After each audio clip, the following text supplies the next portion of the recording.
Perkenalkan, kami dari kelompok 9 yang akan menjelaskan tema yang berjudul investasi pada entitas asosiasi dan entitas anak, yang beranggotakan yaitu Laurentius Fernando Julianto, Hana Melenia, Maria Regina.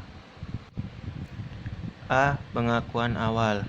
Yang pertama, metode biaya mengukur investasi sebesar biaya perolehan.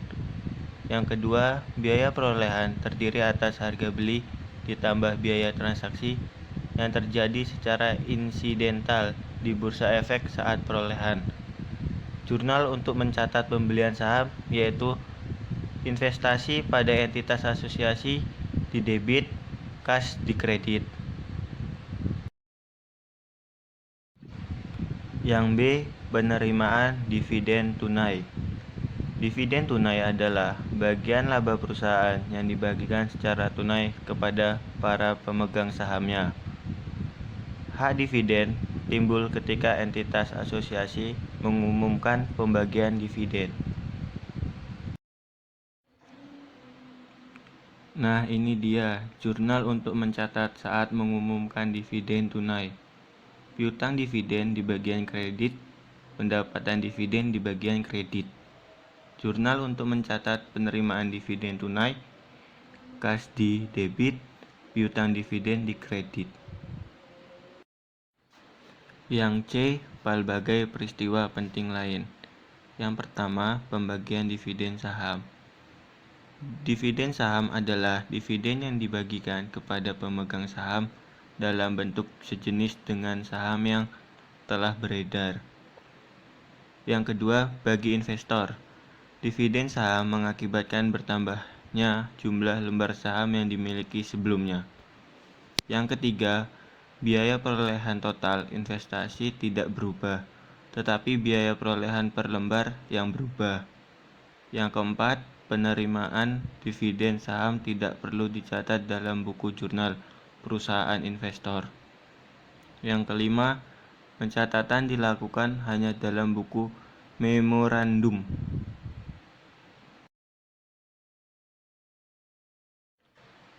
Contoh yang pertama, pada 1 Januari 2015, PT Bagus Budi membeli tunai 12.500 lembar saham. Biasa PT Armina, nominal per lembar 100, dengan biaya perolehan 2.120.000. PT Bagus Budi menerima dividen saham berupa 2.500 lembar saham. Biasa PT Armina 20% dari jumlah saham yang dimilikinya. Menghitung nilai tercatat investasi setelah menerima dividen saham. Nilai tercatat 12.500 lembar dengan jumlah uang 2.120.000 ditambah biaya perolehan 2.500 lembar dari dividen saham 0. Nilai tercatat 15.000 lembar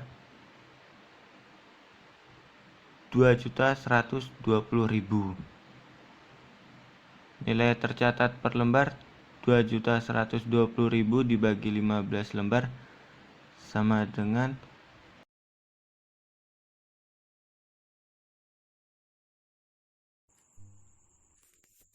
2. Stock splits up. Stock splits up adalah pemecahan nilai nominal per lembar saham. Nilai nominal tidak berubah, yang berubah nilai nominal per lembar.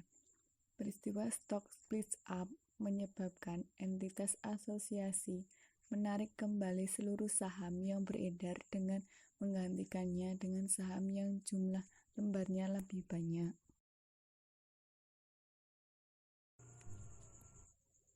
Melanjutkan contoh pertama, pada 1 Juni 2015, 15.000 lembar saham PT Armina, nominal per lembar 100 yang dimiliki oleh PT Bagus Budi, ditarik dan diganti dengan 60.000 lembar dengan nilai nominal per lembar 2.500. Menghitung nilai tercatat investasi setelah peristiwa stock splits up. Nilai tercatat total investasi adalah sebagai berikut. Nilai tercatat 15.000 lembar nominal per lembar 100 sama dengan 2.120.000. Nilai tercatat per lembar sebelum stock split up sama dengan 141,33. Nilai tercatat 60.000 lembar nominal per lembar 25 sama dengan 2.120. Nilai tercatat per lembar setelah stock split up sama dengan 35,33. D. Pelepasan investasi. Investasi yang dilepas kembali dicatat dengan mengkredit akun investasi pada entitas asosiasi sebesar nilai tercatat saham yang dilepas. Apabila terdapat selisih antara harga jual bersih dan nilai tercatat, maka selisihnya diakui sebagai untung atau rugi pelepasan. Cara mencari untung atau rugi pelepasan. Harga jual bersih dikurangi nilai tercatat investasi sama dengan untung atau rugi pelepasan. Jurnal untuk mencatat pelepasan. Kas di debit, rugi pelepasan investasi pada entitas asosiasi di debit, kreditnya investasi pada entitas asosiasi. Itu jika pelepasan mengalami kerugian.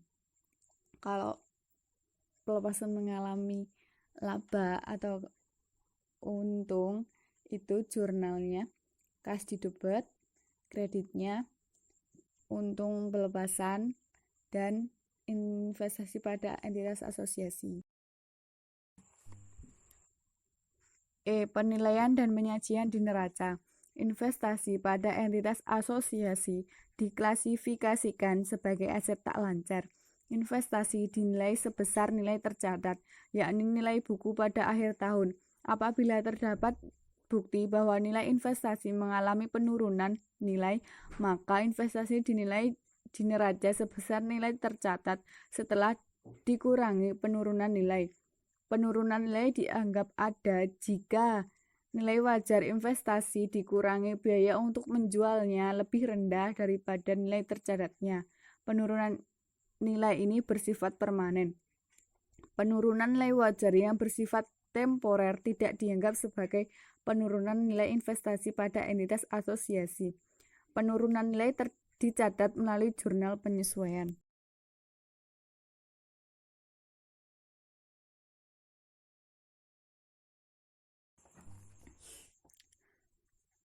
Jurnal penyesuaiannya. Debit rugi penurunan nilai investasi pada entitas asosiasi. Kredit investasi pada entitas asosiasi. Penyajian investasi di neraca.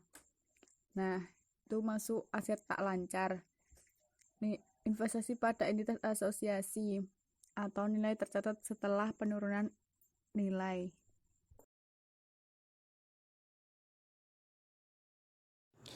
Berikut investasi pada entitas anak metode ekuitas.